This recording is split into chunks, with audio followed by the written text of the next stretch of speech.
Boa tarde a todos, os que já aqui estão. Ah, Agradeço aqui a presença e vamos, conforme é habitual, dar aqui só uns minutinhos para permitir a entrada de alguns participantes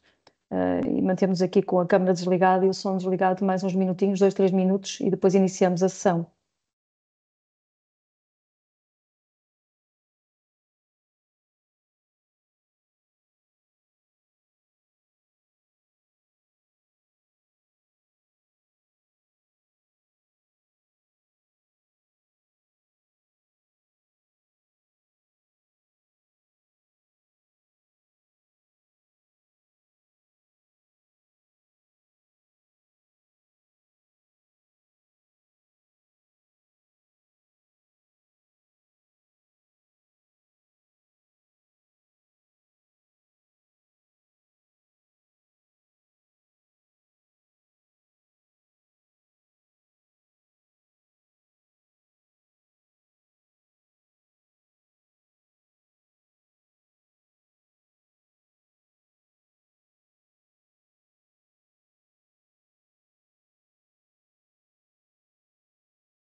Então, boa tarde a todos. Antes de mais, começar por agradecer o vosso interesse na sessão desta tarde. Vamos dar início, penso que ainda entrarão alguns participantes, mas de qualquer forma, para não atrasarmos aqui o nosso alinhamento, vamos dar início. Portanto, aqui nós hoje estamos naquilo que é a segunda sessão de um ciclo de 3 sessões dedicadas ao roteiro para a descarbonização do setor agroalimentar, um projeto apoiado no âmbito do PRR e que tem como promotores a Portugal Foods, o Inove Cluster e a Câmara de Comércio e Indústria de Ponta Delgada. O objetivo do projeto, que foi um grande desafio que nos foi lançado, foi em 2 anos elaborar um roteiro que, no fundo, facilita aquilo que é a transição digital e a transição para uma economia neutra em carbono e mais circular. Naturalmente é um curto espaço de tempo para o fazer, no entanto estamos empenhadíssimos a ter um output final que seja de interesse para as empresas e estes seminários que estamos agora aqui a fazer, estes webinars, permitem também, por um lado, irem percebendo aquilo que está a ser elaborado e que estamos em fase final de apuramento de muitos resultados que têm vindo a ser trabalhados ao longo destes 2 anos. e também, no fundo, permitir também que as empresas e outras entidades coloquem questões que nos possam também contribuir aqui um pouco para aquilo que é o trabalho que estamos a fazer. O roteiro irá apresentar no final um conjunto de medidas que serão transversais ao setor, mas depois também um conjunto de medidas mais específicas para as fileiras que estão a ser trabalhadas, que são aquelas que têm mais impacto ao nível de consumos energéticos e de emissões de gases de efeito de estufa, e sim, essas fileiras são elaboradas e trabalhadas com mais detalhe no âmbito deste trabalho, nomeadamente as carnes, os laticínios, as bebidas alcoólicas e não alcoólicas, também a preparação e conservação de frutos e de alguns produtos hortícolas, cereais e panificação. Pronto, nós aqui temos um alinhamento hoje e desde já agradecer também a participação do Roberto Carlos Ribeiro, do INEGI, e a Zenaida Mourão, do INESC, no INESTEC. Nós vamos ter aqui duas apresentações que vão estar seguidas por parte do INEGI e depois entrará então o INESCTEC. E aquilo que eu pedi em termos daquilo que é o funcionamento da sessão era que no final da primeira apresentação do Roberto, se quiserem colocar questões no chat ou intervir colocando a mão no ar, estejam à vontade. Faremos aí então uma primeira pausa para questões e depois então no final outra vez poderão ser colocadas questões relativamente à sessão. Portanto, iríamos então aqui iniciar a sessão com o Roberto Ribeiro. Roberto, Sim, força, sim. Olá, boa tarde a apresentação. todos. Vou então partilhar aqui o meu ecrã. Penso que já estejam a ver o ecrã. Sim, estamos a ver, sim. Pronto, então, ou seja, boa tarde a todos. Antes de mais, cumprimentar então aqui a audiência e o interesse demonstrado então aqui na participação neste webinar. E pronto, e tal como aqui a colega já fez aqui um pequeno enquadramento, temos então aqui duas apresentações relativas à caracterização socioeconómica e energética do setor. Vamos também aqui detalhar então aqui algumas medidas de descarbonização e tecnologias de descarbonização e depois então temos aqui um terceiro tema que será apresentado aqui pela colega Zenaida, relativo às trajetórias de descarbonização. Prontos, começando então aqui com a caracterização socioeconómica, pronto, ou seja, estamos aqui a apresentar então um dos principais primeiros resultados do trabalho que tem vindo a ser desenvolvido aqui no âmbito do roteiro para a descarbonização do setor agroalimentar, e neste webinar então o tema a ser explorado vai ser aqui o da energia. Pronto, o INEGI tem vindo então a trabalhar aqui com uma equipa multidisciplinar para dar aqui uma vasta, ampla de atividades que estejam a ser estudadas e implementadas aqui depois no roteiro. Pronto. Aqui neste setor, então, vamos estar aqui a fazer aqui uma caracterização socioeconómica e energética, dando aqui uma visão geral, então, do que é o setor agroalimentar, apresentando o número, localização e dimensão das empresas, e depois vamos, então, apresentar a evolução quer do volume de negócios, quer do valor acrescentado bruto, e também a intensidade energética e a energia final por uso. Pronto, começando então aqui com uma visão assim geral então do setor, ou seja, e dar só aqui a nota então que os dados que estamos aqui a apresentar são dados partilhados nas plataformas quer do DGEG, quer do INE e também a base integrada do Sistema Energético Europeu. E desta forma, então, tendo em conta a desagregação que é feita na DGEG e na JRC, temos então aqui uma possível distribuição do setor agroalimentar. Pronto, neste caso estamos aqui a falar da indústria, ou estamos aqui dentro da indústria transformadora e olhamos então para os CAIs 10 e 11, ou seja, o CAI 10 das bebidas, do alimentar e o CAI 11 das bebidas. Pronto, tal como já foi dito, depois iremos então mais à frente particularizar em determinadas fileiras que estão aqui vertidas então neste slide, como no caso das carnes, dos laticínios, das bebidas alcoólicas e não alcoólicas, preparação e conservação de frutos e produtos hortícolas e também os cereais e panificação. Pronto, podiam estar aqui vertidas outras fileiras, mas já existe também trabalho que tem vindo a ser desenvolvido por outras associações, como por exemplo a fileira das bebidas, do vinho, peço desculpa, do pescado e também do azeite. Pronto, nós aqui particularizamos então estas fileiras. Prontos, passando então aqui para a caracterização em termos de números, localização e dimensão da empresa, identificamos 8.122 empresas do setor agroalimentar, sendo que cerca de 60% dessas empresas estão localizadas no norte e no centro do país. Observando então aqui os dados, poderemos verificar que existe um grande destaque da indústria dos cereais e panificação, e que neste caso tem aqui uma predominância de cerca de 74%. Ou seja, a maioria destas empresas são ditas ou são consideradas empresas familiares e que apresentam sensivelmente menos de 10 empregados, e o que nos leva então a ter esta distribuição aqui na direita de microempresas nesta ordem de grandezas. Já no caso, então, agora aqui olhando para a evolução do volume de negócios no ano de 2022, o valor do setor agroalimentar ou da indústria agroalimentar ascendia aos 14 mil milhões de euros, e o que na fatia global da indústria transformadora representou cerca de 11,2 pontos percentuais. Pronto, o que poderemos verificar é que aqui as carnes têm aqui uma predominância maior, ou seja, com 42%, e em seguida temos então os cereais e panificação.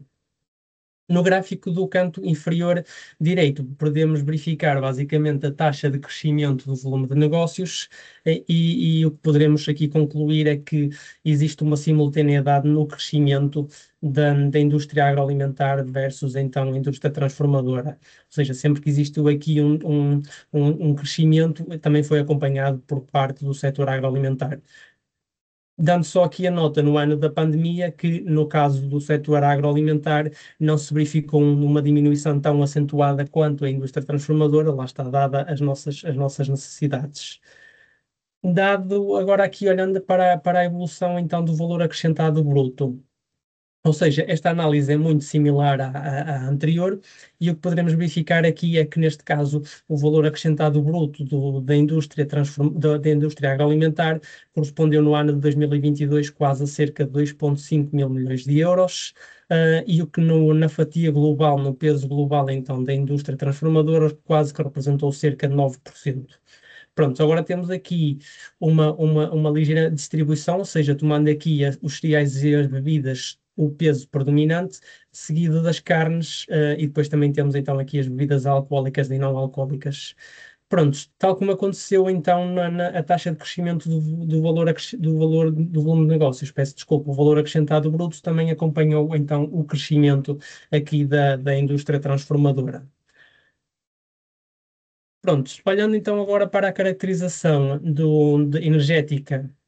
e carbónica do setor, o que poderemos verificar logo à partida é que existe aqui uma maior predominância de determinados combustíveis, como neste caso os vetores energéticos, como é o caso então do gás natural e da eletricidade. Verificamos ainda que existe aqui uma penetração no mix energético das renováveis de 9%, aqui representada a verde. E também temos ainda aqui de dar nota, temos aqui 4% de fuel óleo, ou seja, que é um valor considerável, tendo em conta outro tipo de atividades ou outras indústrias, mas que aqui se deve maioritariamente às empresas das ilhas não terem acesso a outro tipo de combustíveis, e daí este valor aqui, embora que baixo, mas significativo dentro do setor. Já no gráfico da direita, poderemos verificar aqui, lá está, a evolução ao longo dos últimos 7 anos dos diferentes vetores energéticos, e, por exemplo, dar aqui a nota que poderemos verificar, então, a taxa de crescimento aqui das renováveis, e em fase oposta, ou seja, em fase de decréscimo, temos, então, por exemplo, o gasóleo, ou até, por exemplo, mesmo o fuel óleo, e neste caso o gasóleo deve-se ao uso deste tipo de vetores energéticos serem, muitas das vezes, dentro das indústrias, como logística, ou seja, utilizada em empilhadores, e o que poderemos verificar ao longo dos últimos anos é que já existe um processo de eletrificação deste tipo de processos, e daí notarmos aqui uma diminuição então do gasóleo. Pronto, também apresentamos então aqui o uso de energia final para os principais processos dentro das indústrias, e o que poderemos ver logo à partida é que processos como a maquinaria ou o arrefecimento e refrigeração de processos são processos totalmente ou na sua maioria eletrificados, e daí o vetor predominante ser então a eletricidade. Já todos os outros são processos térmicos, e então poderemos ver aqui uma distribuição pelos diferentes vetores energéticos. Lá está, o que sobressai aqui é mesmo o vapor para processo, pronto, tem aqui um peso significativo maior. No que toca então às emissões de CO2, uma vez que os combustíveis predominantes seriam então o gás natural e a eletricidade, e mais uma vez aqui se comprova esse tipo de semelhança. Neste caso temos então o gás natural aqui com 43% e a eletricidade com 40%, e no gráfico aqui da direita também temos então a evolução das, das emissões ao longo dos últimos 7 anos, e verificamos aqui na linha a preto que também temos aqui então a intensidade energética, intensidade carbónica, peço desculpa, com uma tendência decrescente, notando-se assim que tem vindo a ser realizado algum trabalho por parte das empresas para no processo de descarbonização, ou até mesmo racionalização dos consumos energéticos. Passando então agora aqui para a segunda parte da minha apresentação, em que vos trago aqui as principais tecnologias e medidas que levam então à descarbonização do setor. Neste caso, começaremos aqui pela apresentação de medidas de eficiência energética, passaremos depois pela eletrificação de determinados processos térmicos, e depois passaremos à apresentação aqui de algumas fontes de energia renováveis, como por exemplo, a energia solar, a biomassa ou ainda também os gases renováveis. Começando então aqui com um primeiro passo que deve ser dado na indústrias. Este primeiro passo passa então pela realização de auditorias energéticas ou diagnósticos energéticos, permitindo então assim que se consiga determinar o ponto de saída, permitindo assim, em certos casos, conhecer os consumos de determinadas secções produtivas ou linhas produtivas, de modo a que se consiga então definir metas e planear soluções que visem a diminuição então do consumo energético e consequente diminuição das emissões de gases com efeito de estufa. Surgem aqui então também dois passos importantes, que é a implementação deste tipo de medidas de eficiência energética e, não menos importante, a sua monitorização e controle. Continuando aqui com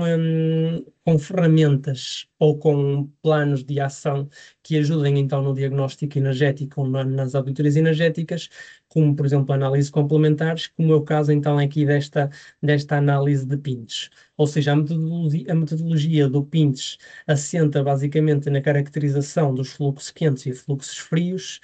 e que permitam que estes possam ser cruzados de modo a que se consiga então minimizar o consumo adicional de energia, quer para aquecimento, quer para arrefecimento. Só a título de exemplo, ou seja, o INEGI levou a cabo um trabalho desenvolvido numa empresa do setor das bebidas em Portugal, em que basicamente consistia em mapear todos estes usos de energia térmica, com vista então à otimização e à descarbonização dos seus processos térmicos. Pronto, esta metodologia apresenta aqui algumas restrições, como por exemplo é o caso dos processos serem em contínuos ou serem em bates. Ou seja, quando estamos a falar de processos em bates, ou seja, descontínuos no tempo, esta análise torna-se muito mais complexa, e neste caso as ilações que se podem tirar com este estudo têm que ser muito bem acauteladas. Pronto, uma das principais conclusões que conseguimos tirar com este estudo foi, por exemplo, a existência, neste caso, de um permutador a funcionar incorretamente, ou seja, assumia-se que ele estava a ter uma secção produtiva, neste caso proveitosa, no circuito, e neste caso ele estava a deficitar o funcionamento do sistema. Passando então agora para as medidas de eficiência energética,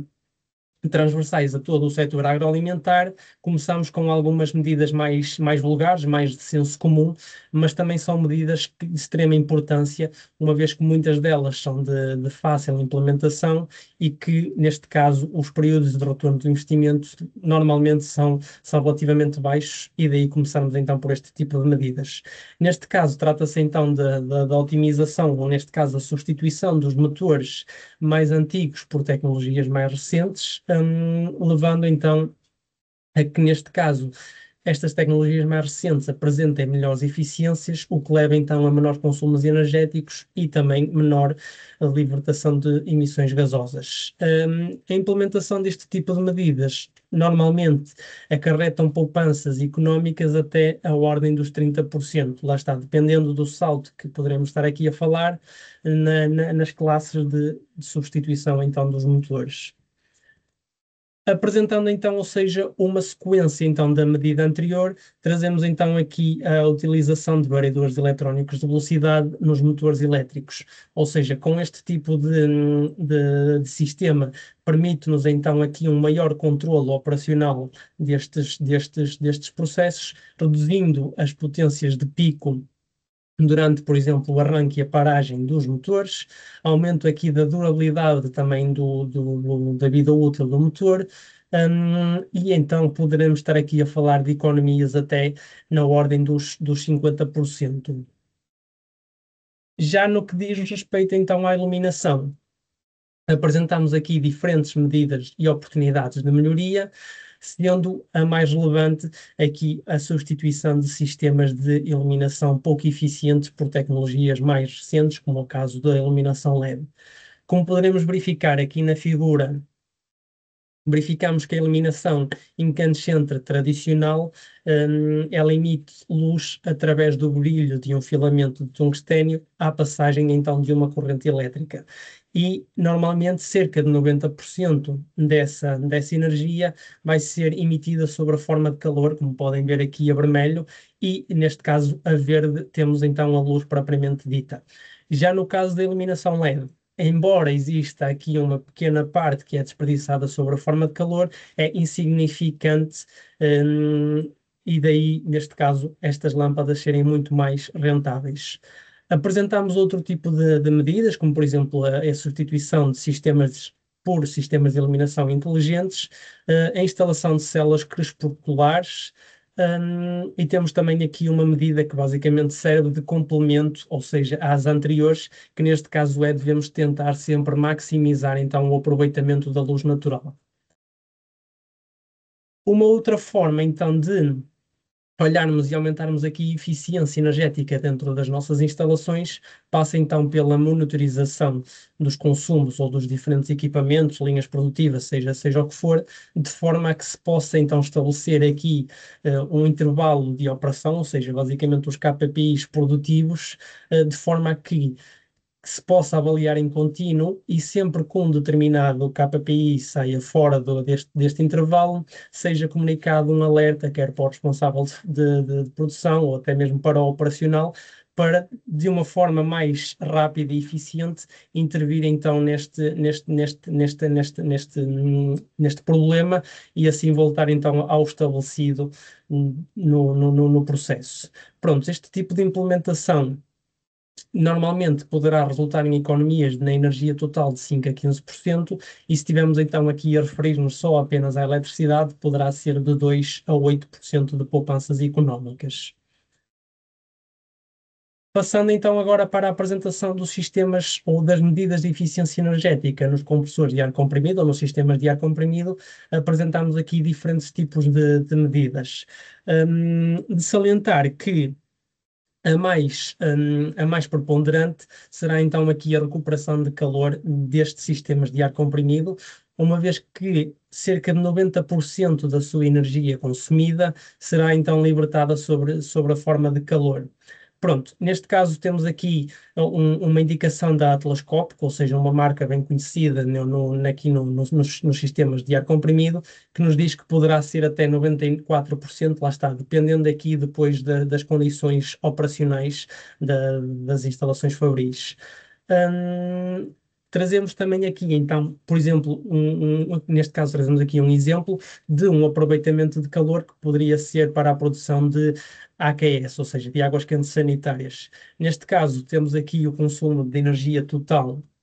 de 328 mil kWh ano. A temperatura de saída do óleo andava aqui na ordem dos 70 graus e neste caso então conseguiríamos ter aqui poupanças de energia útil para a AQS de 295 mil kWh ano e poderíamos estar aqui a falar de poupanças anuais de quase 600 euros por ano.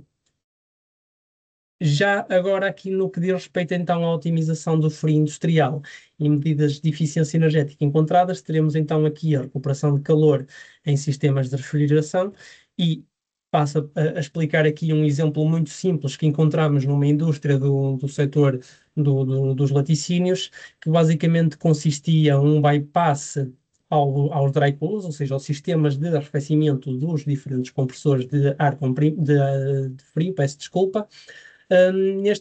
neste bypass, ou seja, era feito passar ou circular o fluido frigorigénio num tanque onde estava água, ou seja, através de umas serpentinas, e neste caso permitia haver aqui um pré-aquecimento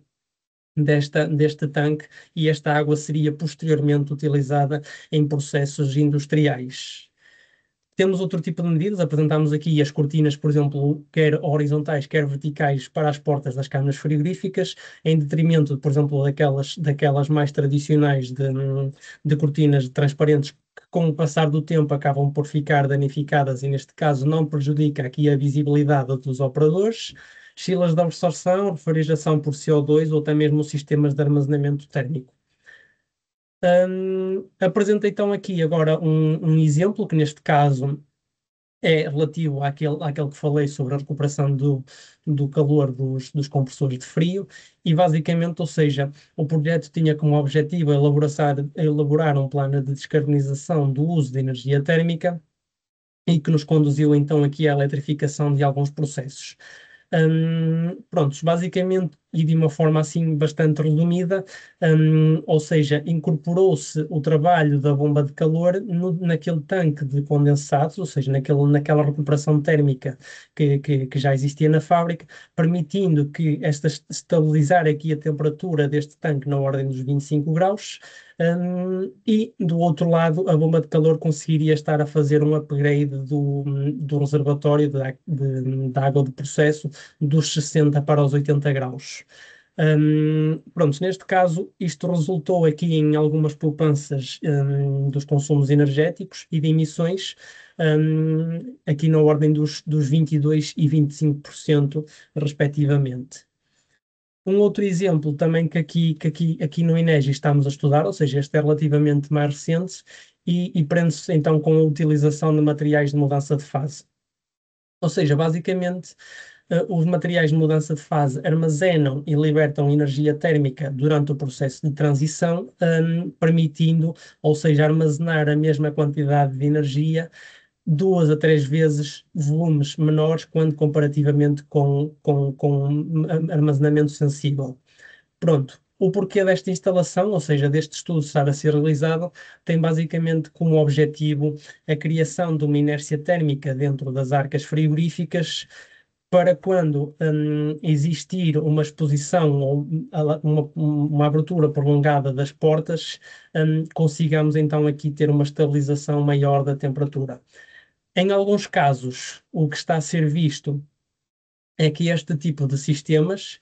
permite-nos aqui ter ou seja, estabilizar a temperatura durante 48 horas. Isto quando acontece aqui algum desastre, ou seja, um processo elétrico, ou seja, os compressores de frio, por algum motivo existe uma quebra e este tipo de sistemas conseguem então funcionar aqui como sistema de backup e armazenar então esta energia para um período de 48 horas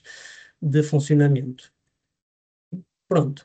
Passando então agora aqui também para o calor industrial,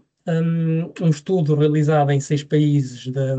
europeus conseguiu perceber quais eram as principais medidas de eficiência energética e também, no fundo, quantificar os ganhos possíveis desse tipo de medidas. Medidas como, por exemplo, a otimização de processos, recuperação de calor ou até mesmo a otimização e fornecimento de calor são medidas que apresentam aqui PRIs, ou seja, período de retorno de investimento relativamente baixos e, portanto, devem ser implementadas com os benefícios também de emissões e de consumo estão aqui também visíveis e quantificados. Um outro estudo também realizado aqui na Europa indicou-nos que 19,3% da energia primária consumida no setor alimentar poderia ser recuperada. E de facto, ou seja, a maioria dos processos no setor agroalimentar são de baixa temperatura e sensivelmente até à ordem dos 56, dos 100 graus, peço desculpa. Ou seja, temos aqui uma distribuição então, de energia recuperada por grama de temperatura aqui na ordem dos 56%, que atualmente está a ser desperdiçada. Um outro estudo, então, aqui dos Estados Unidos, datado de 2017, identificou-nos aqui dentro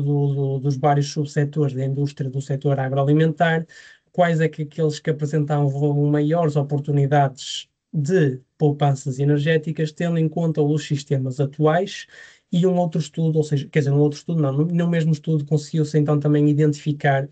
quais é que eram as oportunidades de poupanças energéticas por subsetor, tendo em conta algumas tecnologias que ainda estão em desenvolvimento. Olhando então agora para um sistema produtor de energia térmica, uma vez que é neste tipo de sistemas que temos aqui a possibilidade de alguma recuperação de calor residual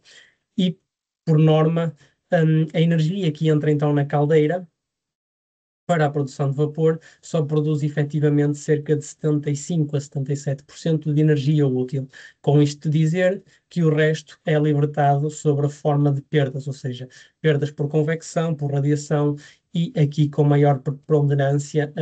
a perda nos gases de exaustão, que representam cerca de 18% de energia desperdiçada. Prontos, portanto, são sistemas então que carecem aqui de uma aplicação de determinadas medidas, de modo a que se consiga desperdiçar ou mesmo até evitar então essa perda de energia. Face então ao exposto anteriormente, leva-nos aqui à aplicação nestes equipamentos de algumas medidas, como é o caso, por exemplo, então, da recuperação de calor dos gases de exaustão, com a utilização de promotadores de calor ou de economizadores, com o fim de, por exemplo, o aquecimento do ar de queima ou até mesmo o aquecimento da água que posteriormente será alimentada à caldeira. Pronto, outras medidas passam então pela afinação do queimador ou até minimização das purgas, bem como a recuperação térmica dessas purgas, a recolha e a utilização dos condensados na caldeira e, por exemplo, uma aqui de extrema importância, que são os isolamentos térmicos a válvulas, tubagens, flanges, ou seja, qualquer tipo de acessório à distribuição então do vapor. Mas não só então de medidas efetivas no sistema produtores de energia térmica, mas também medidas de controlo, de monitorização, ou seja, são sistemas que nos permite logo, à partida, identificar antecipadamente problemas que possam vir a surgir. Então é daí a sua importância de monitorização, bem como alguns procedimentos periódicos, de modo a que se consiga então antecipadamente prever determinados acontecimentos. Mostrando então aqui dois exemplos, um de recuperação de calor dos gases de exaustão. Temos aqui uma redução de cerca de 1 a 5 pontos percentuais com a recuperação então dos gases de exaustão.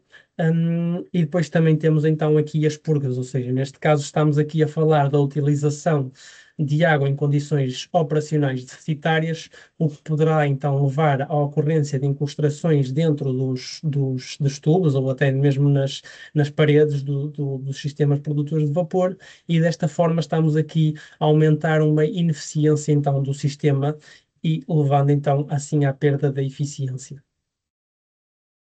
Mais dois exemplos aqui apresentados, sendo o primeiro então relativo aqui aos isolamentos de acessórios, de válvulas, flanges ou até mesmo de tubagens, e neste caso, ou seja,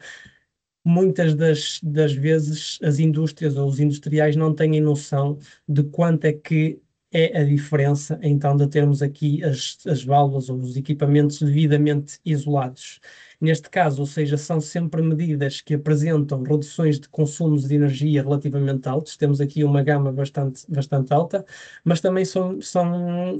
investimentos que têm um período, neste caso, de retorno de investimento sempre muito baixo, ou seja, temos aqui um período de 1 a 3 anos. Isto praticamente paga-se quase num instante de fechar de olhos. Já no caso do 4, trago aqui um caso prático de uma recuperação de gases e de exaustão de uma caldeira, ou seja, havia uma indústria, ou seja, fomos visitar uma indústria que tinha aqui os gases a sair aqui na ordem dos 200 graus, então conseguimos quantificar o, hum, o potencial de energia que poderia ser vir economizado. Neste caso, estamos aqui a falar de cerca de 172 mil kWh ano, e tendo em conta o preço de gás natural dos 65 euros o megawatt, poderemos estar aqui a falar em mais de 11 mil euros que poderia ser economizados. Lá está, neste caso aqui, não especificamos o tipo de solução a ser implementada, mas é energia útil que estava aqui disponível para ser implementada tanto para o aquecimento do ar de queima, como, por exemplo, para o aquecimento de águas, ou até mesmo utilizado indiretamente num outro processo dentro da indústria. Pronto, ou seja, esta temática aqui então da recuperação de calor é de extrema importância, e é necessário também identificar quais é que são então as principais fontes desse calor residual, como pode ser os gases de exaustão ou até mesmo efluentes quentes, e também casar com as tecnologias de recuperação de calor existentes. Ou seja, temos aqui, por exemplo, a possibilidade de incorporação direta do calor ou através de um promotador, temos também a possibilidade de bombas de calor ou até a recompressão de vapor, e também operações de multi-estágio, multi-efeito, para assim termos esta recuperação. Posto isto, basicamente há que ter então atenção à temperatura é que queremos então recuperar essas correntes, bem como o tipo de tecnologias que poderá ser usado. Pronto, nestas duas imagens aqui mostradas, podemos ver então a gama de temperaturas das diferentes correntes que poderiam ser recuperadas, bem como a sua principal utilização e a sua aplicabilidade. Prosseguindo aqui então na apresentação, trazemos aqui também o tema da simbiose industrial, uma vez que esta nos permite criar aqui redes de calor, ou seja, que promovam basicamente benefícios económicos, ambientais e também sociais entre empresas. Por exemplo, as redes de calor são o modelo ideal de simbiose industrial no que diz respeito ao aproveitamento de calor residual, ou seja, com combinações entre fontes quentes e os consumidores, é possível então recuperar este tipo de energia térmica que poderia, na eventualidade, vir a ser desperdiçada. Pronto, neste slide aqui apresentamos aqui diferentes configurações, não são as únicas, mas apresentamos aqui diferentes configurações que se prendem então à utilização deste calor residual para distribuição. Dar só aqui a nota que, ou seja, a conversão destes fluxos de calor residuais disponíveis na empresa devem primeiramente e obrigatoriamente ser estudado e otimizado internamente, e só depois então tentar casar com uma envolvente e verificar de que forma então é que podemos abordar este tema. Ou seja, para isso já existem aqui diferentes plataformas e ferramentas online gratuitas, como por exemplo aqui é o caso do Embros, ou seja, isto foi um projeto europeu liderado aqui pelo INEGI, que permitiu então avaliar a reutilização e o comércio de resíduos de aquecimento e de arrefecimento numa perspectiva global dentro de um processo industrial. Ou seja, a plataforma permitiu aqui que os utilizadores industriais e as partes interessadas investigassem qual é que era o potencial económico do seu investimento na recuperação deste tipo de resíduos. Prontos, para este fim, a plataforma era capaz de simular diferentes cenários, mostrando então aqui os benefícios tanto económicos como energéticos. Pronto, posto isto, damos então por terminado então o tema relativo agora às medidas de eficiência energética, e passamos aqui a apresentar então a eletrificação dos processos térmicos. Tal como já foi referido anteriormente, é nos processos térmicos onde se verifica uma maior distribuição dos diferentes vetores energéticos, sendo que sempre na sua maioria são de origem fóssil. Desta forma, apresentamos aqui diferentes tecnologias que podem ser aplicadas para a eletrificação dos processos térmicos, como é o caso das bombas de calor de alta temperatura. Temos também, então, caldeiras elétricas ou até mesmo a aplicação de resistências elétricas. Pronto, estamos aqui a falar de diferentes tecnologias, elas terão que ser validadas e estudadas caso a caso para verificar, então, quais é que são quais é que serão as mais adequadas para o tipo de indústria em questão. Dando aqui então um exemplo também deste processo de eletrificação, ou seja, foi um estudo realizado numa empresa do setor dos laticínios, em que consistiu em mapear os usos finais de energia térmica, bem como a gama de temperaturas que essa energia estava a ser aplicada. Pronto, e o que podemos concluir é que cerca de 65% da energia era consumida sob a forma de vapor, era utilizada em processos abaixo dos 85 graus. Daí, ou seja, com a utilização de bombas de calor de alta temperatura, conseguiríamos então cobrir essas necessidades. Prontos, mais uma vez, aproveitou-se aqui e fez uma integração da bomba de calor no circuito de frio, lá está, acarretando assim poupanças e benefícios económicos em ambos os sistemas. Um outro exemplo, ou seja, aqui quer dizer, um outro exemplo, não, neste caso, peço desculpas, estamos aqui a falar ainda dos principais resultados da implementação da medida anterior e basicamente, ou seja, o que poderemos verificar é que com a implementação desta bomba de calor, permitiu aqui à empresa ter cerca de 25% de redução do seu consumo energético, 25% também das emissões de gases com efeito de estufa, e se estivermos aqui a falar em poupanças económicas, estamos aqui a falar de quase 30% que a indústria acabou por poupar. Pronto, isto foi só, então, até agora, aqui um exemplo dos processos de eletrificação e passamos, então, agora aqui à utilização de fontes de energia renovável, como o caso da energia solar, que é apresentada aqui. Ou seja, Portugal está aqui num contexto perfeito para a utilização deste tipo de tecnologias, permitindo, então, auxiliar, assim, nos processos térmicos. No que diz respeito à indústria do setor agroalimentar, ela é caracterizada por ter processos de baixa temperatura, ou considerados de baixa temperatura, na maior parte dos casos acontecendo abaixo dos 100 graus, permitindo então assim aqui ter uma panóplia de tecnologias que podem ser aplicadas, lá está, precisam de ser só estudadas e validadas, tendo em conta então a gama de temperaturas de trabalho para os diferentes processos. Mais uma vez, a título de exemplo, trazemos aqui um estudo também realizado a uma empresa dos laticínios, em que consistiu então na aplicação de coletores solares para a produção de energia térmica, para auxílio então dos sistemas produtores de vapor.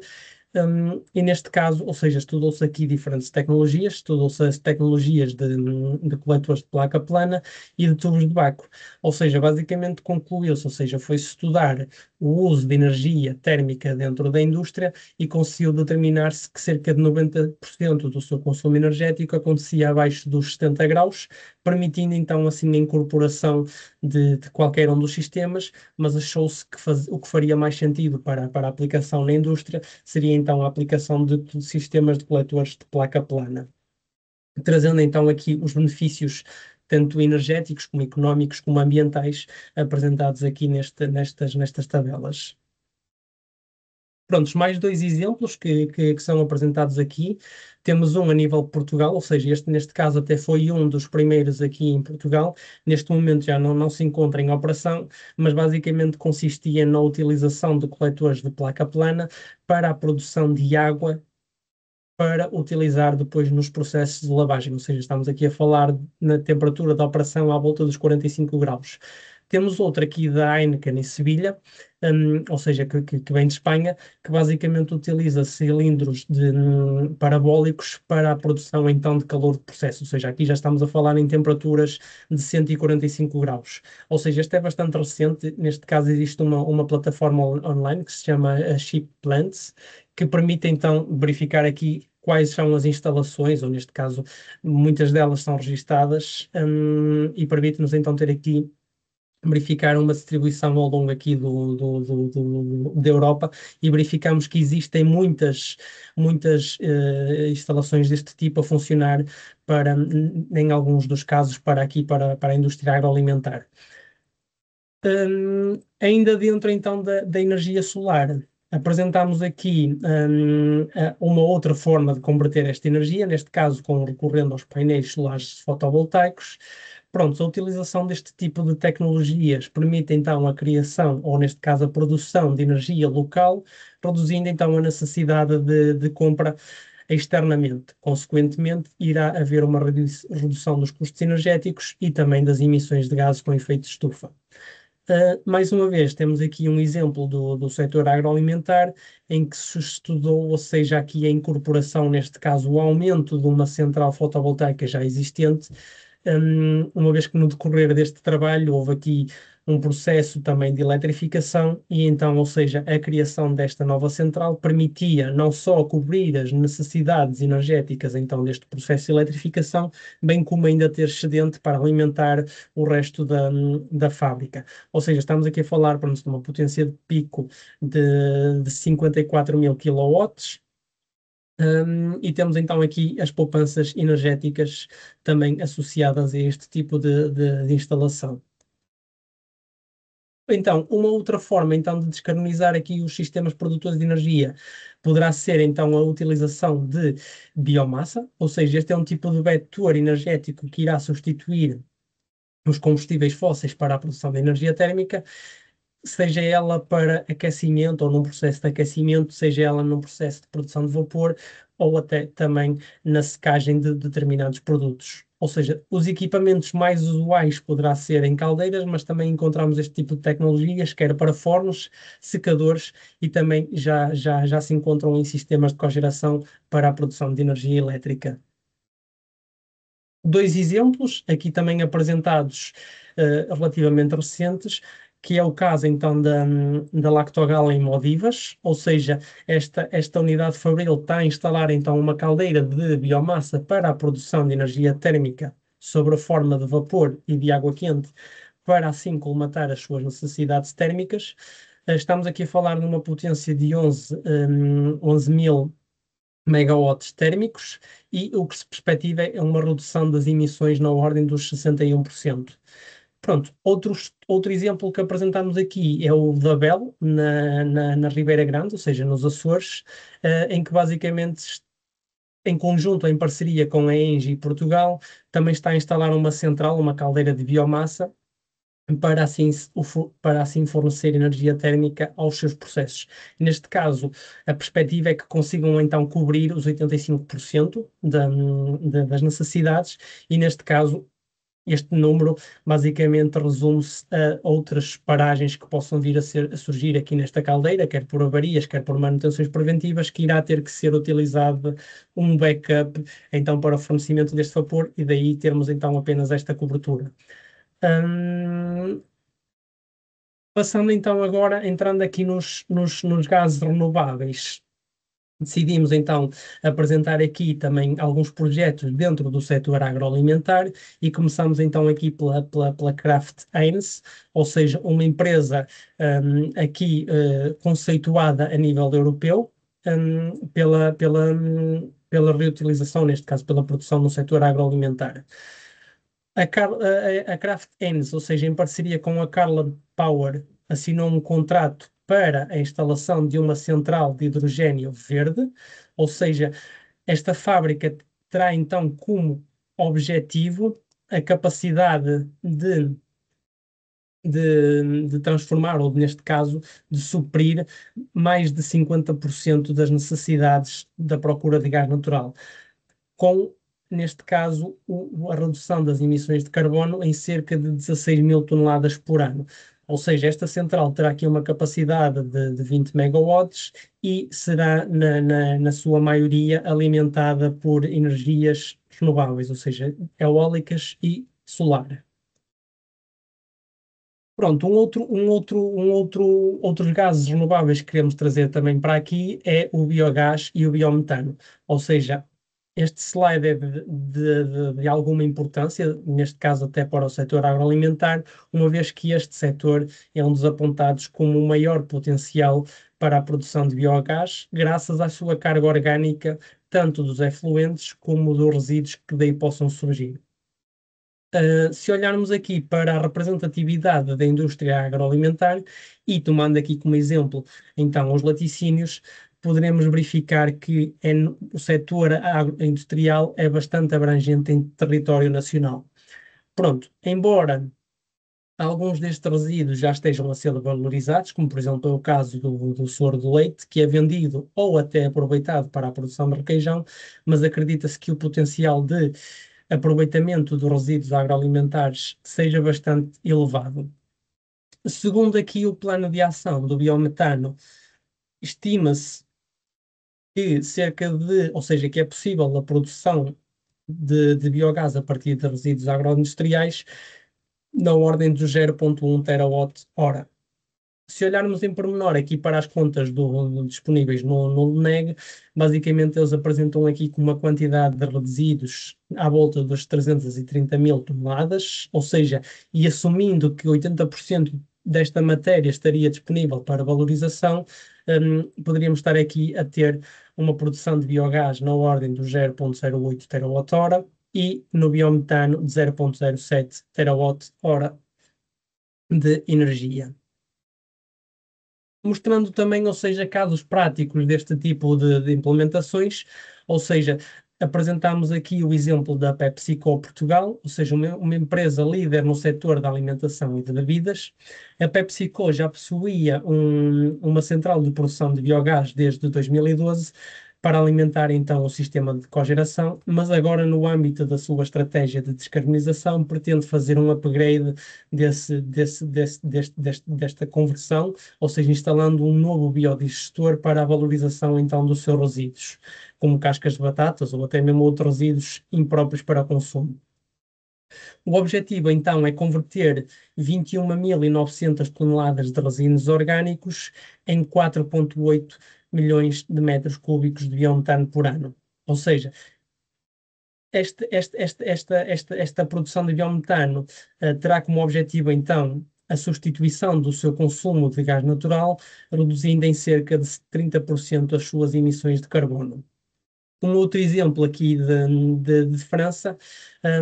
em que basicamente têm também ou seja, estão a fazer um upgrade de uma instalação já existente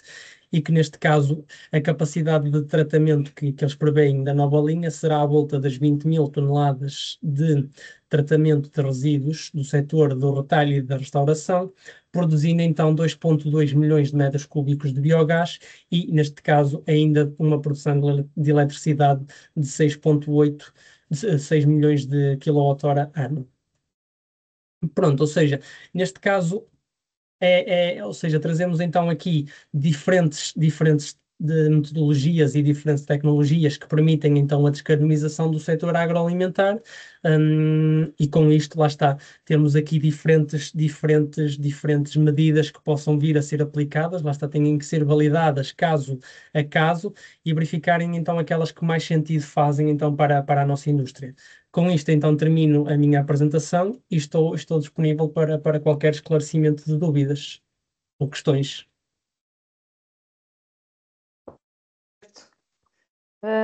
Não sei se há questões, se querem colocar alguma questão no chat ou levantar a mão e intervir. Penso que no chat neste momento não temos qualquer questão. Sim, também a podem sentir à vontade e se for preciso fazerem no fim. Ou seja, damos este compasso aqui de espera para, uma vez que ainda é uma apresentação com algum tempo e então assim sintam-se à vontade para questionar se for preciso no fim. Muito bem. Não vejo aqui qualquer questão colocada, nenhuma mão no ar. Então, se calhar seguimos então para a apresentação, para a seguinte apresentação, e então, se calhar,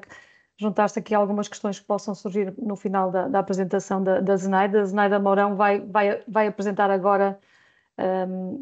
a parte das trajetórias da descarbonização, alguns cenários e custos. Zenaida, não sei se está, não estou a ver, não sei se vocês estão a ver, não sei se está aqui. Muito bem, Eu aqui sim estou. está. Aqui está. Muito bem, Zenaida, por favor, Só... então, daríamos seguimento e se conseguir começar a partilhar, a ver se está tudo ok. Obrigada, Diolinda. Deixem-me só partilhar então aqui portanto, o meu ecrã.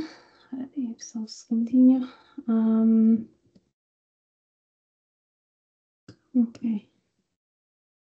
Ok, ora. E sim, tenho muitas janelas abertas. Agora deixem-me ver. E já devem estar, ainda não, agora sim, já devem estar a ver a minha apresentação. Ainda não está em versão. Ok, agora perfeito. Já devem estar muito bem. Pronto, já muito estarem. Imagino que agora já estão a ver. Sim, perfeitamente. Obrigada, Diolinda.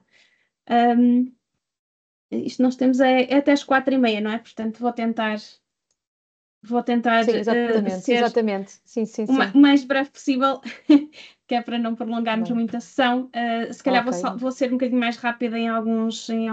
slides. De qualquer forma, nós depois disponibilizarmos esta informação e teremos mais sessões de capacitação, portanto não vai ser a única para o próximo ano.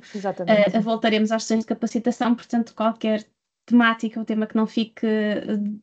completamente discutido hoje, podemos voltar a ele e voltaremos certamente em futuras sessões de capacitação. Portanto, antes de mais, muito obrigada por estarem a assistir hoje a este webinar ou esta sessão de capacitação. Como a Diolinda já disse e também o Roberto anteriormente, portanto, os que nós estamos a apresentar hoje são os resultados de uma análise que temos vindo a fazer no último mais ou menos ano e meio. Primeiro, o Roberto apresentou-vos a primeira parte apresentada pelo Roberto, portanto, focou mais nas medidas individuais e alguns tipos de medidas ao longo de se vocês virem de várias temáticas, portanto, o tipo de medidas que podem ser implementadas, o tipo de poupanças que podem ter, quer a nível,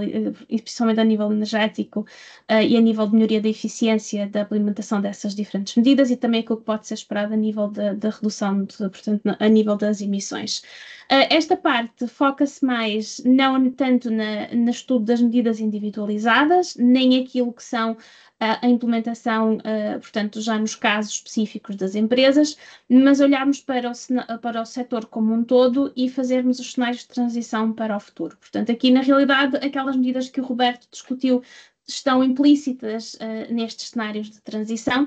e foram modeladas até certa forma, claro, aproximadas, porque, como vocês sabem também, a implementação das medidas caso a caso e a nível de cada empresa é diferente, portanto, quando agregamos o efeito todo. E aqui o que nós vamos falar então é do cenário, portanto, desculpem, dos cenários de transição, mas do setor como um todo. Muito brevemente vou só explicar o que fizemos,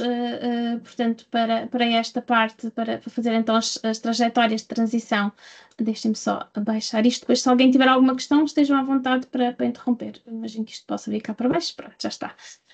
Desculpem. E, portanto, a abordagem que eu vou mostrar é que nós chamamos de uma abordagem top-down, ou seja, em que começamos com aquilo que são estatísticas energéticas nacionais, nacionais e internacionais, neste caso, com alguma base em literatura que fomos encontrando, que aborda o setor como um todo, as fileiras, ou mesmo medidas de implementação da transição a nível de fábricas individuais. No início também tínhamos aqui como ambição ter alguma informação com inquéritos diretos com as empresas, mas acabamos por ter uma informação que era, portanto, que não nos permitia, na realidade, generalizar, portanto, precisaríamos ter tido mais informação de inquéritos para podermos utilizar essa informação aqui para fazermos depois o estudo do setor como um todo, para ser representativo, e também a nível de modelos europeus, que o Roberto até já foi mencionando, especificamente um modelo do JRC, que faz um estudo portanto, os usos finais de cada setor industrial e até faz dos setores todos finais, e que é usado aqui também como fonte de informação. Depois a caracterização que é feita aqui. Portanto, o que nós queremos fazer é começar através das estatísticas do setor como todo, da DGEG, que faz basicamente um apanhado do total da energia que é usado no setor da indústria, nos setores todos da indústria transformadora, especificamente dos alimentos e das bebidas também. E a ideia é pegar nessas estatísticas que nós temos, portanto, anuais, que fazem basicamente uma agregação daquilo tudo que são as compras, basicamente, dos diferentes tipos de vetores ou de combustíveis que as empresas fazem e as agregam todas naquilo que é um balanço nacional e, portanto, a partir daí, com várias metodologias por trás, fazer então uma desagregação que nos permita saber não só qual é a quantidade total de energia que foi consumida no setor, portanto, no total do setor transformador das bebidas, dos alimentos e das bebidas, mas também a tentar perceber como é que está ligada esse consumo de energia a determinados usos finais, portanto, calor, frio, maquinaria, e também tentar perceber, portanto, fazer uma desagregação, ainda mais um nível de desagregação, que é, portanto, calor, mas calor em que tipo de equipamento é que está a produzir esse calor. Portanto, e estes três níveis, se quiserem, de desagregação que nós acabamos por fazer no modelo. E depois o que fazemos é temos uma caracterização de um ano base, que neste caso foi escolhido o ano de 2020, e depois o que temos para o futuro é uma transição, portanto, um cenário em que basicamente congelamos o mundo em 2020, ou seja, neste caso, a nível das políticas de clima e de energia, e fazemos uma progressão até 2050 com base naquilo que já está a acontecer em 2020, portanto, seriam as mesmas tendências, quer a nível de melhoria de eficiência, quer a nível de substituição, por exemplo, que já está a acontecer alguma eletrificação, por exemplo, já aumento de alguma taxa do uso de vetores descarbonizados ou até de tecnologias novas, mas ao nível daquilo que estamos em 2020, e depois sim temos vários cenários de transição para 2050 que já consideram os objetivos que temos para 2030 e 2050. Como é que nós fazemos esta evolução para 2050? Obviamente nós não sabemos à partida como é que vai ser, portanto, o uso de energia em 2050, mas o que fazemos é uma projeção para o futuro com base, há duas bases que se podem fazer, ou com produção a nível de toneladas, portanto, e o que nós teríamos que fazer é uma projeção da produção dos diferentes tipos de produtos da indústria transformadora dos alimentos e das bebidas, partindo daquilo que são estatísticas que existem do INE de 2020, ou em alternativa, mais uma vez recorrendo às estatísticas que existem do INE, fazendo uma evolução do valor acrescentado bruto com base naquilo que é o crescimento que o valor acrescentado bruto teve no passado, e é basicamente esta segunda opção que nós usamos aqui para fazer uma projeção daquilo que é o uso da energia em 2050. Portanto, tem que fazermos uma projeção daquilo que é o uso total de energia e o uso total por vetor, pelo menos para aquilo que é o setor base, mas aqui portanto, nós não fazemos uma projeção direta com base no uso da energia como energia final, mas fazemos já como os usos finais e depois temos aqui um slide também mostrar isso. Depois, com base nisto, claro, a evolução das emissões com gases de efeito de estufa vai depender muito da constituição do sistema energético que temos em 2050 e essa constituição do sistema energético, aqui estou a falar especificamente daquilo que são os equipamentos e o tipo de energia que o setor agroalimentar vai usar em 2050, e essa evolução então é que são os diferentes cenários que nós exploramos, que vão ter em conta se é feita mais uma eletrificação, se estamos a fazer mais um tipo de ou, por exemplo, substituição do gás natural por biogás, e todas estas opções nós consideramos aqui e já vou mostrar os resultados. Pronto, falando precisamente em horizonte 2030 e 2050 e as políticas de energia e clima, que é basicamente aquilo que nos traz aqui hoje, pelo menos a nível da descarbonização. Os objetivos que nós temos no PNEC 2030, Plano Nacional de Energia e Clima 2030, é uma redução de 55% das emissões de gases com efeito de estufa face a 2005 e no roteiro de neutralidade carbónica de 2050, para 2050, portanto, que foi publicado em 2019, temos uma redução de 90% face àquilo que eram as emissões em 2005. Esta transição é apoiada em 4 grandes áreas, portanto, na melhoria da eficiência energética, na descarbonização da eletricidade, no uso na implementação de renováveis diretamente nos usos finais, portanto estamos a falar no uso de calor ou na produção de calor, por exemplo, na indústria, e o Roberto já foi falando, precisamente, se vocês forem ver isto, me peia quase diretamente em relação àqueles tópicos que o Roberto foi mencionando, e por fim, eletrificação do consumo. E um exemplo disto é a passagem, por exemplo, do uso do calor, que atualmente é muito à base de combustíveis fósseis, para, por exemplo, uma produção de calor a partir do vetor de eletricidade. E o Roberto deu alguns exemplos, como, por exemplo, o uso das bombas de calor, ou então para substituir parte do calor que é atualmente produzido por exemplo, gás natural, ou, por exemplo, a implementação de caldeiras elétricas. Só para fazer um apanhado daquilo que são os vetores gerais de transição, eu não vou entrar, não me vou demorar muito tempo aqui, porque senão depois não tenho tempo para falar do resto. Mas vocês depois, quando tiverem acesso aos slides, o intuito deste slide é basicamente apresentar aquilo que são as linhas diretrizes de cada um destes planos ao longo daquelas 4 áreas. Porquê? Porque isto é importante, basicamente isto depois explica os cenários que nós fomos implementando, ou seja, o facto de haver, portanto, um grande foco na eletrificação e na discriminação da eletricidade justificam os cenários que nós temos aqui, que é o cenário da eletrificação.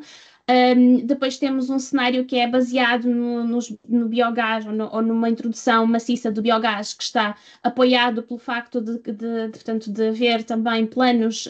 do biogás e os gases renováveis em geral. Portanto, planos quer no RNC, quer no PNEC, também de aumento da penetração dos gases renováveis nos setores industriais. A transição que é feita, portanto, a nível do phase-out dos equipamentos que usam atualmente combustíveis como, por exemplo, o fuel óleo, o diesel, o GPL,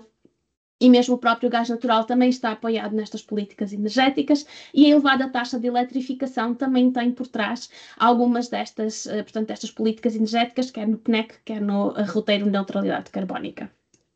E também a investimento maciço em eficiência energética, como se vê, portanto, tanto no PNEC como no RNC, temos uma redução muito significativa do uso de energia primária, mas também ao nível do uso de energia final, ou seja, no futuro nós vamos usar muito menos energia em 2050 do que usamos atualmente, embora, por exemplo,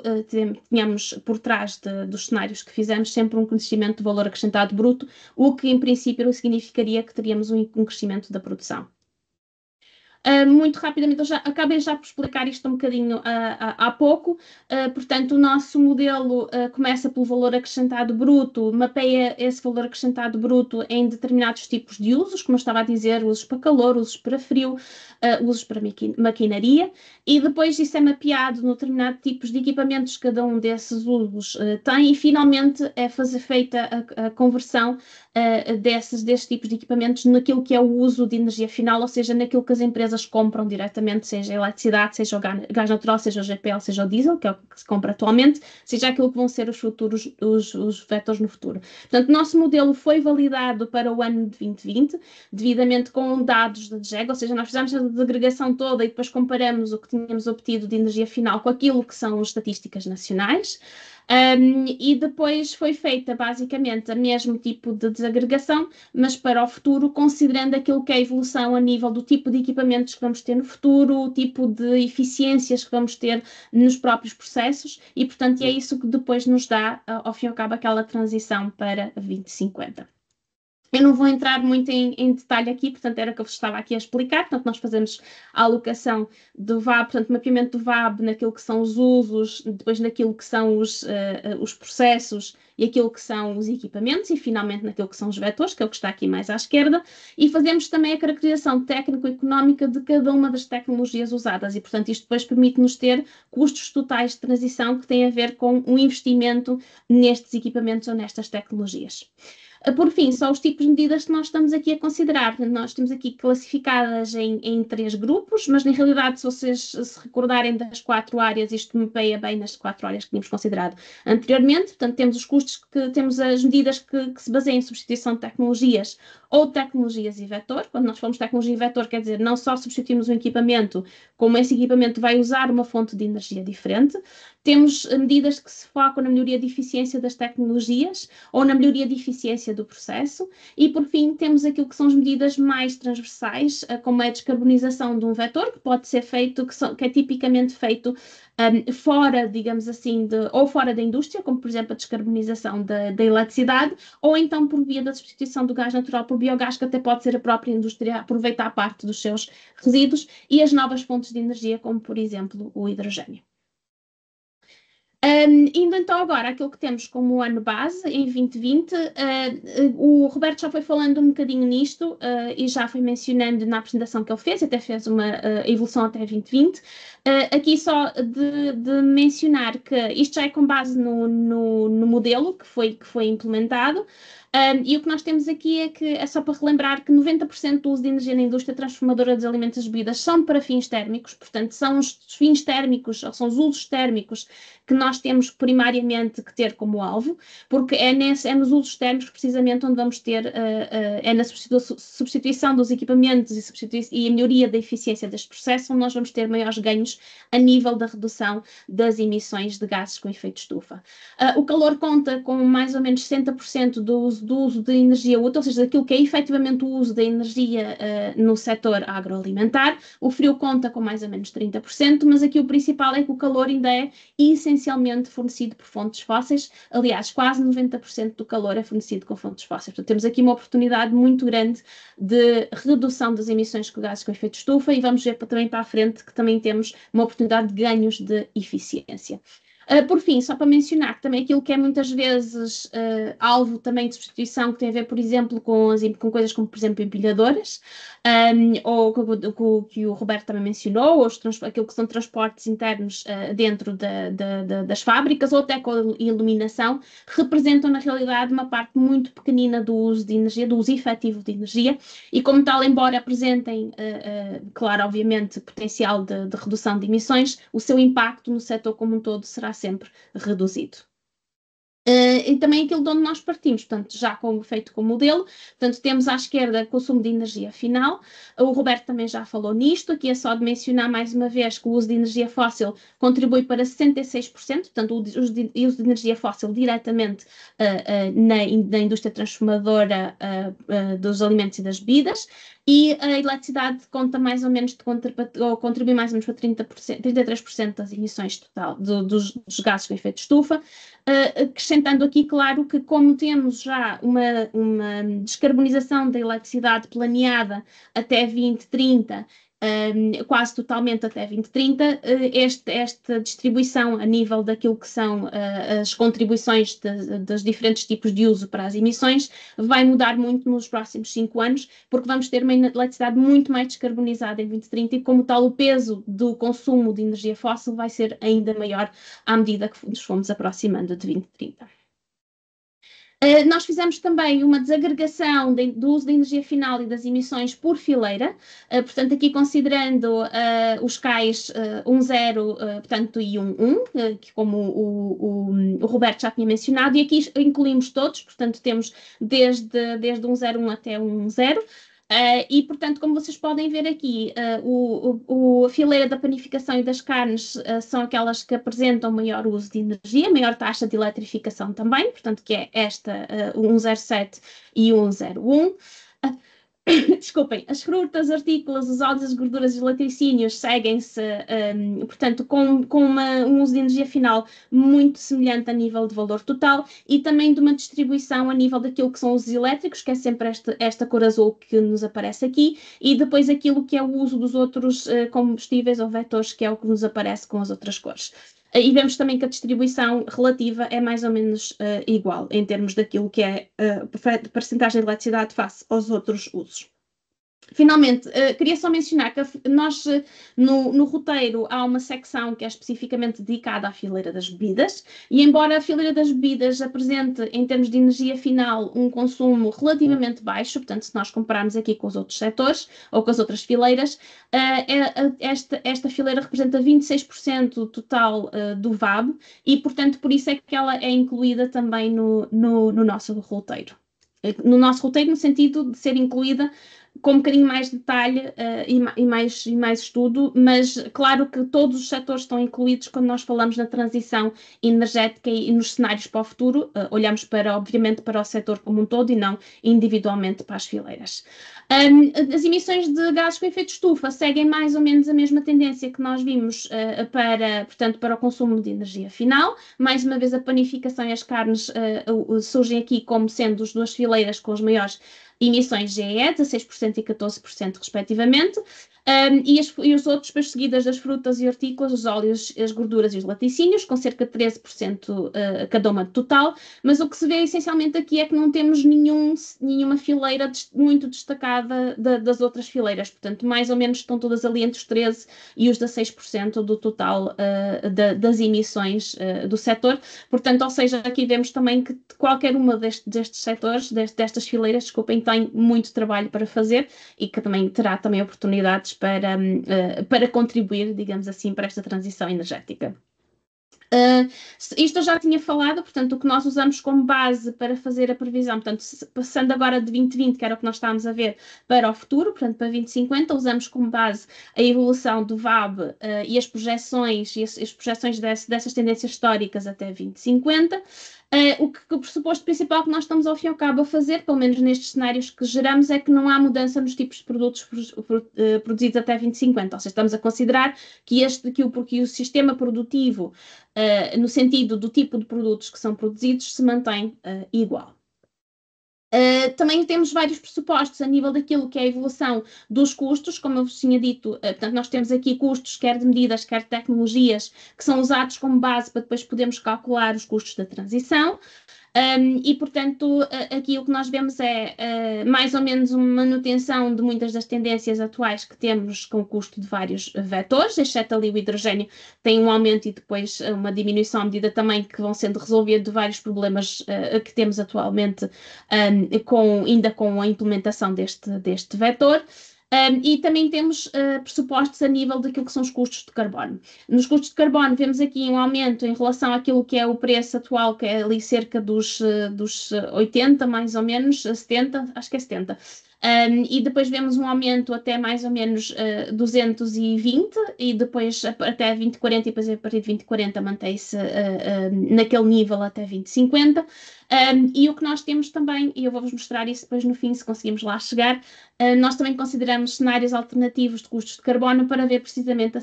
sensibilidade dos custos portanto, dos custos totais que temos para os nossos cenários em relação aos custos de carbono. Desculpa, isto não está a mudar. Já mudou. Fazendo só um percurso muito rápido sobre os 5 cenários base que nós temos, e até são mais 4, porque um deles está aqui apenas a título ilustrativo.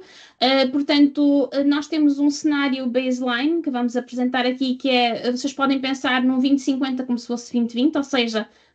a estrutura que nós temos atualmente, o tipo de equipamento, o tipo de processos, tudo se mantinha ao mesmo nível que temos neste momento, e a única coisa que muda basicamente seria o VAB continuaria a crescer, portanto, ou seja, continuaríamos a crescer as necessidades energéticas na mesma proporção em que usamos atualmente em relação ao VAB, e também está considerada a descarbonização da eletricidade. No business as usual, portanto, o que nós temos é considerarmos aquilo que são políticas que já estão implementadas, ou seja, coisas como, por exemplo, a eficiência energética, a nível também de a taxa de eletrificação. Portanto, tudo isso e a parte da substituição dos gases com efeito, portanto, os gases renováveis é muito reduzida, e também temos uma renovação muito lenta do estoque no fim de vida, ou seja, isto implica que os equipamentos não serão significativos, serão diferentes, obviamente, temos alguma taxa de renovação, mas teremos ainda muitos dos equipamentos que serão iguais aos que temos atualmente, não significa que não tenham sido substituídos, mas eles são substituídos exatamente pelo mesmo tipo de tecnologia que temos atualmente. E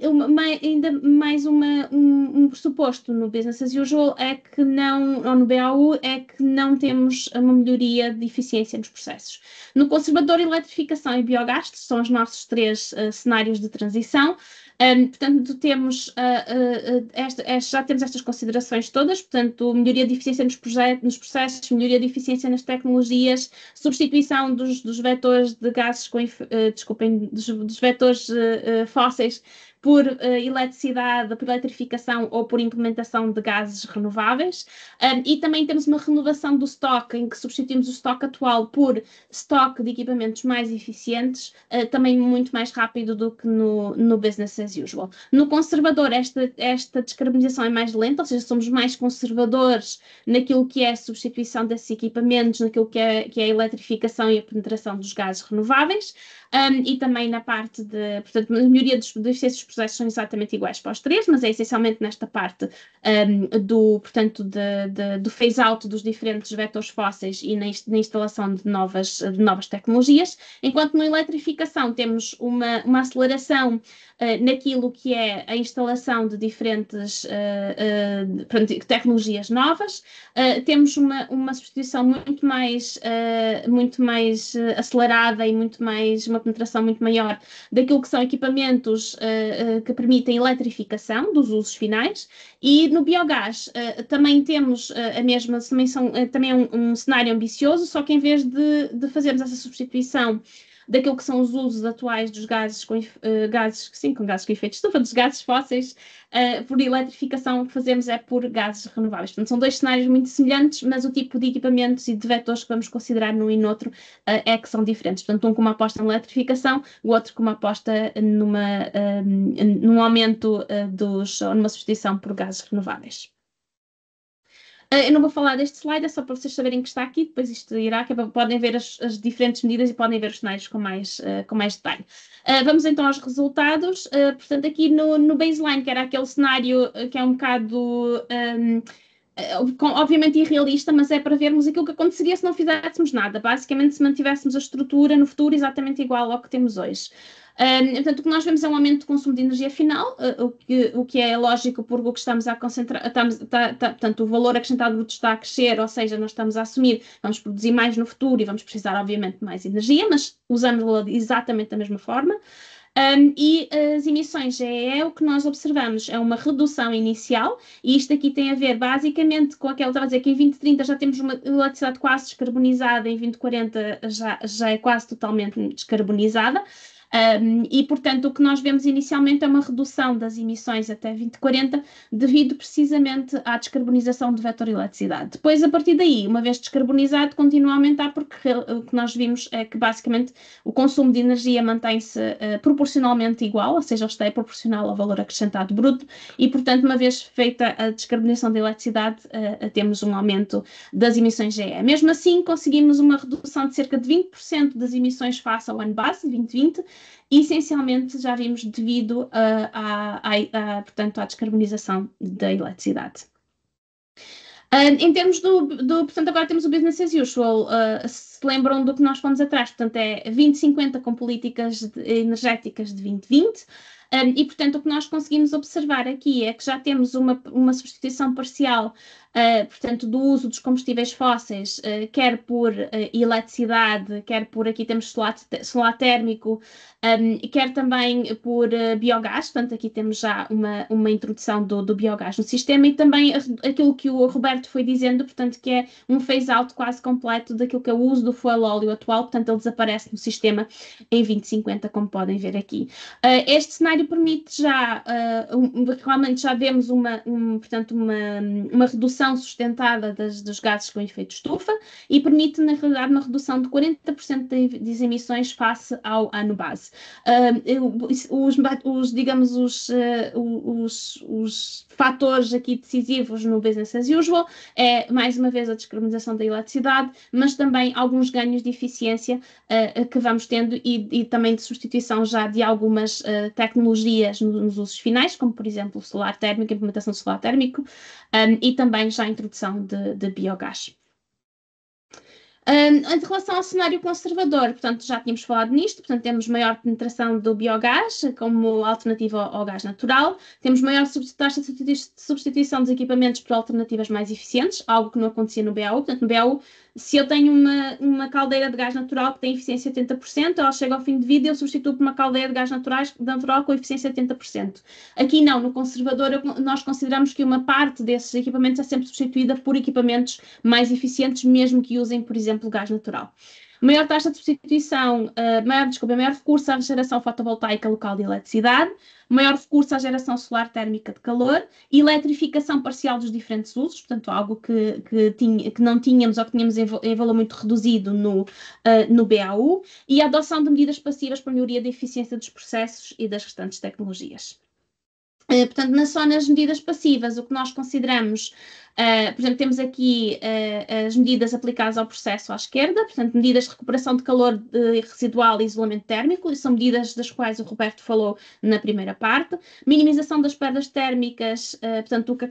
efeito que acaba por ter é que reduz a quantidade total de energia que nós precisamos, porque é mais eficiente no uso dessa energia que é gerada, no calor, por exemplo. E a redução da procura dos usos térmicos, basicamente, depois tem um efeito a nível portanto, dos equipamentos e a nível da quantidade de energia que os equipamentos precisam de produzir. Também temos medidas aplicadas à parte das tecnologias, em que temos, por exemplo, a utilização de queimadores de alta eficiência. Mais uma vez, o Roberto também mencionou algumas destas medidas, variadores de frequência, que acabam por ter impacto uns nas caldeiras e outros nos motores elétricos. E nós temos, estas medidas são todas associadas a determinados custos, portanto, são custos de investimento, e temos também aquilo que são os ganhos de eficiência associadas. No caso das medidas aplicadas às tecnologias, os ganhos de eficiência são estes que vêm aqui. No caso, depois da parte das medidas aplicadas ao processo, esses ganhos de eficiência são depois calculados a nível da menor quantidade de energia, ao fim e ao cabo, que é preciso usar, porque o processo em si, o uso final em si, precisa de menos energia. O conservador permite já algumas poupanças também em relação ao business as usual. Aqui temos uma redução ainda maior portanto, como vocês podem ver, já temos uma redução muito significativa das emissões. Também temos uma redução muito significativa, ou bastante significativa, no uso da energia final. Portanto, já também em linha com aqueles cenários que nós tínhamos, ou com aquilo que são os objetivos e as políticas energéticas, quer no PNEC, quer no RNC, de eficiência energética e de redução do uso da energia final e da energia primária. Podemos ver que no caso do cenário conservador, essa redução, portanto, verifica-se efetivamente uma redução no consumo de energia final, enquanto que no business as usual o consumo de energia final continua a aumentar. E vemos também aqui que a nível das reduções dos gases com efeito de estufa, temos uma redução mais acentuada no cenário conservador. Se vocês se lembram, no cenário anterior tínhamos que o business as usual permitia-nos uma redução de 40% dos gases com efeito de estufa face aos anos 2020, enquanto que, com licença, o conservador permite-nos uma redução de 65%, por acaso até 69%, isto está errado, 69% de gases com efeito de estufa em relação ao ano base. Nos cenários de eletrificação e biogás, onde somos então mais ambiciosos nestas medidas, portanto, o que nós temos é, aqui nestas linhas a cheio, temos sempre as taxas de substituição, portanto, aqui de eletrificação e aqui de uso do biogás, de penetração de biogás, dos diferentes usos, e o que nós conseguimos ver é que na eletrificação temos sempre taxas superiores de eletrificação para os usos todos, e aqui na penetração do biogás o que nós temos é taxas superiores de penetração do biogás também nos diferentes usos, e portanto isto é o que está como base na geração daquilo que são os cenários para eletrificação e dos gases renováveis. A nível dos resultados, o que nós temos aqui é, portanto, como podemos ver aqui, o cenário de eletrificação é aquele que nos permite ter portanto, a maior redução no uso de energia final. Isto tem a ver com os ganhos de eficiência que nós temos na eletrificação dos processos. Mas o cenário de biogás, embora permita também globalmente uma redução a nível do uso de energia final, esta mantém-se a nível daquilo que é o cenário conservador, porque na realidade o que nós fazemos no cenário de biogás é manter muitas daquelas taxas que já tínhamos de substituição e de eficiência no conservador, e o que fazemos é a substituição do gás natural por biogás. É essencialmente essa grande diferença entre o conservador e o biogás. E na realidade, nas emissões GE, portanto, o que nós... Isto não são as emissões GE, peço imensa desculpa. Isto não está bem. Nas emissões GE, se isto fosse as emissões GE, o que nós íamos ver era uma redução de 40%. Isto é o slide a seguir, está aqui um gráfico errado. Portanto, uma redução de 40% face ao ano base para o business as usual, já tínhamos visto. Um conservador permite uma redução de 70% face ao ano base. A eletrificação e o biogás permitem, na realidade, uma redução de cerca de 90% nas emissões de gases com efeito de estufa face ao ano de 2020. E agora sim, este slide que nós estamos a ver à direita tem a ver com um exemplo daquilo que é a transição a nível do... Só para vos dar uma ideia do tipo de equipamentos e tipo de substituições que estamos a falar. Portanto, à esquerda temos aquilo que é a produção de calor a nível dos diferentes vetores de energia final. Portanto, se nós olharmos para aqui, em 2020, vocês podem ver que o calor é produzido essencialmente a partir de GPL, gás natural, fuel óleo, ok? Estes são os principais vetores aqui. Depois temos algum eletrificado, algum a partir de diesel e uma parte substancial também a partir de biomassa. E o que vocês podem ver aqui em 2050 é que temos um cenário portanto, os cenários são muito diferentes daqueles que temos inicialmente. Como vocês veem, temos um phase-out total do uso do fuel óleo e do GPL. E depois o que temos essencialmente em 2050 é gás natural, eletricidade e biogás e biomassa, tá bem? E depois as percentagens nós temos, a quantidade relativa que nós temos destes diferentes vetores é que é diferente conforme os diferentes cenários. E o que nós temos no cenário de eletrificação, claro, temos uma quantidade muito mais elevada de eletricidade. Temos também, como eu estava a dizer, como temos um ganho muito grande na eletrificação a nível de eficiência, portanto um uso muito mais pequeno de energia final. E no cenário de biogás o que temos é portanto, uma substituição quase total. Temos aqui alguma percentagem, mais ou menos por volta dos 15% de gás natural, 15-20%, e o resto é biogás, basicamente. E vocês podem ver que isso é refletido aqui no tipo de equipamentos que estamos a usar, ao fim e ao cabo. Aqui a vermelho são as bombas de calor, a laranja solar térmico, como vocês podem ver, já temos aqui uma grande percentagem também de solar térmico em qualquer um destes três cenários, o que basicamente é compatível com aquilo que está definido a nível das políticas energéticas também. E depois temos, no caso do cenário de eletrificação, temos então uma grande quantidade quer de bombas de calor, quer de caldeiras elétricas.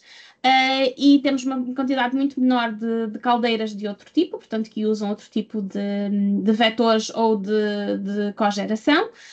E o que vemos tanto no cenário conservador como o de biogás, temos uma maior penetração daquilo que são as caldeiras ainda a gás, quer a biomassa, quer a cogeração a gás. Custos totais aqui, e eu se calhar vou terminar por aqui, já ficam com uma... Porque eu tenho mais slides para vos mostrar, mas já são 4h30, portanto não me queria estender muito mais do que isto. Só para mostrar que depois com aqueles custos que nós temos por trás e aqueles custos que nós temos quer das tecnologias, quer dos processos, quer das medidas, podemos então calcular aquilo que são os custos totais da transição para depois podermos comparar as diferentes transições.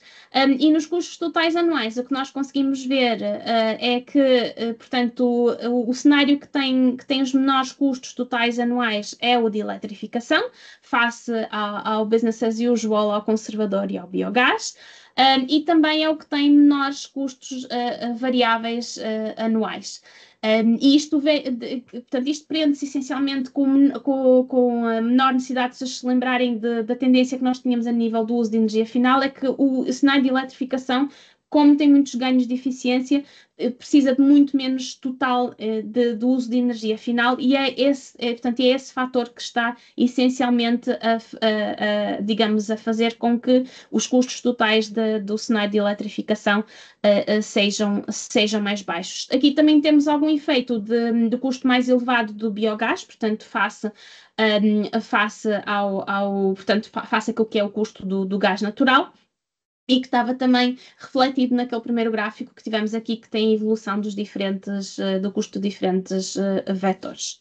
Eu queria-vos só mostrar, nós fizemos depois uma série de alternativas para tentarmos perceber se a introdução de fotovoltaico nos permitiria reduzir ainda mais os custos variáveis ou não. Fizemos uma série de alternativas a nível de cenários de gases renováveis, em que temos também a introdução de hidrogênio ou blending com hidrogênio. E eu, em vez de vos mostrar tudo isto, vou passar isto à frente, depois vocês vão ter os slides e, claro, as perguntas são sempre bem-vindas, mas queria-vos só mostrar, afinal, que cenário é que é o cenário da transição.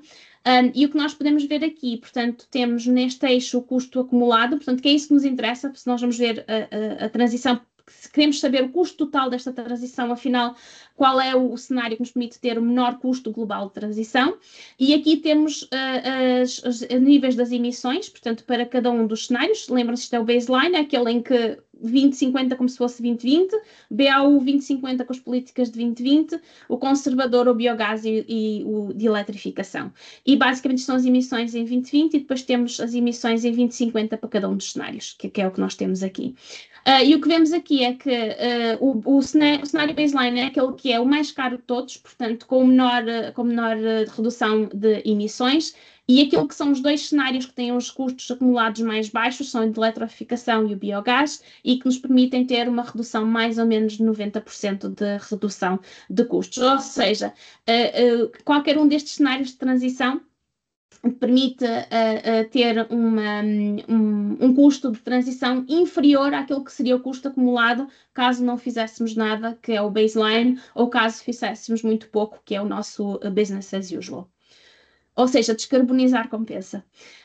Só em relação àquilo que é... Fizemos também algumas análises de alguns cenários em que tentamos perceber se implementássemos de uma forma muito mais acelerada as medidas de eficiência energética e em conjunto, enquanto já vamos substituindo os equipamentos e vamos fazendo também as outras alterações, e na realidade o que temos a nível de cenários é que realmente é importante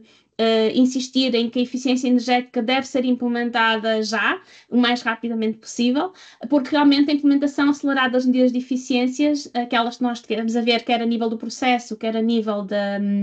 das tecnologias, permitem baixar os custos totais da transição em cerca de 4%, e é o que nós vemos aqui, conservador com eficiência energética, biogás com eficiência energética e eletrificação com eficiência energética, mantendo mais ou menos as mesmas taxas de redução dos gases com efeito de estufa e até melhorando um bocadinho essas taxas. E por último, como eu vos tinha dito, nós também olhamos para os custos de carbono e, portanto, este é o cenário que nós estudamos como cenário central, portanto, é aquele que aumenta até 2040, até mais ou menos ali 220 e depois mantém-se até 2050, mas nós quisemos fazer a pergunta se os custos de carbono não variassem, o que é que acontecia, portanto, ou se variassem pouco, e, portanto, temos 4 níveis aqui diferentes de custos de carbono. E o que vocês podem ver aqui é os mesmos custos de carbono como em 2020, sobem até 2025 e depois mantêm-se iguais, sobem até 2030, mantêm-se iguais naqueles diferentes patamares que nós fomos mostrando no slide anterior, e depois sobem até 2035 e mantêm-se iguais. Qual é a conclusão? Mesmo que os custos de carbono não evoluíssem e que não tivéssemos, portanto, qualquer custo acrescido em relação àquilo que eles já são atualmente, os cenários de transição, mesmo assim, mantêm-se, portanto, têm custos acumulados inferiores àquilo que seriam os custos acumulados do cenário não fazer nada e do cenário que é fazer a mesma coisa que já fizemos até agora. Ou seja, a transição compensa sempre. A eletrificação é sempre o cenário, mesmo com os custos de carbono mais baixos, é sempre o cenário que nos permite ter os custos acumulados mais baixos. E depois temos aqui o biogás e o conservador ali mais ou menos par a par, mas claro que o de biogás permite-nos também ter as emissões para um custo, a redução de emissões que queríamos para um custo muito semelhante. E pronto, depois tem aqui uma série de conclusões que foi já aquilo que eu fui dizendo, mas não vou estar a ler uma a uma, porque senão nunca mais saímos daqui. E pronto, é essa a minha apresentação. Muito obrigada. Se tiverem alguma questão, estejam à vontade para fazer essas questões. Obrigada, Zeneida. Muita informação, sem dúvida, Sim. mas também uma apresentação bastante clara, e conforme já sabemos, podemos ter acesso depois aos slides. Sim. E naturalmente poder aprofundar um bocadinho mais o conhecimento. Nós também, de qualquer das formas, penso que temos aqui, não sei se temos alguma questão ou não, agora deixa eu ver aqui no chat, penso que não há nenhuma questão, também não vejo nenhuma mão levantada. É informação para digerir, provavelmente, Sim. e naturalmente todo o consórcio está disponível para questões que podem ser colocadas por e-mail, naturalmente, mas também não queríamos deixar, penso que já colocaram aqui também no chat, mas nós tivemos o primeiro webinar dedicado à digitalização no âmbito deste ciclo de 3 webinars no passado dia 11 e temos este hoje naturalmente dedicado à energia e agora temos o último na quarta-feira, depois da manhã, dedicado à circularidade. E, portanto, nós desde já questionar todos os presentes se tiverem interesse para se inscreverem. E estava aqui a fazer um compasso de espera para ver se alguém teria alguma questão, mas parece que não. De qualquer das formas, também pedir a vossa colaboração para, no fundo, também é importante para o projeto, a ver se podem responder ao questionário de satisfação que vamos colocar aqui no chat. É importante, como sabem, em termos daquilo que são os outputs do projeto e esperamos que esta sessão tenha contribuído e tenha sido de interesse, naturalmente, para todos os presentes. Conforme já foram percebendo, isto é um projeto que terminará durante o ano de 2025 e não deixaremos de continuar a criar situações como a de hoje para vocês irem percebendo a evolução deste trabalho, naturalmente, e depois poderem usufruir e poderem ter acesso a todas estas informações e resultados do roteiro de descarbonização para o setor. Sendo assim, resta-me agradecer a todos os presentes e naturalmente à Zenaida e ao Roberto pelas excelentes apresentações e da parte da Portugal Foods agradecer a todos e desejar um resto de uma boa tarde. Muito obrigada, boa tarde. Muito obrigado a todos. Deus, boa tarde.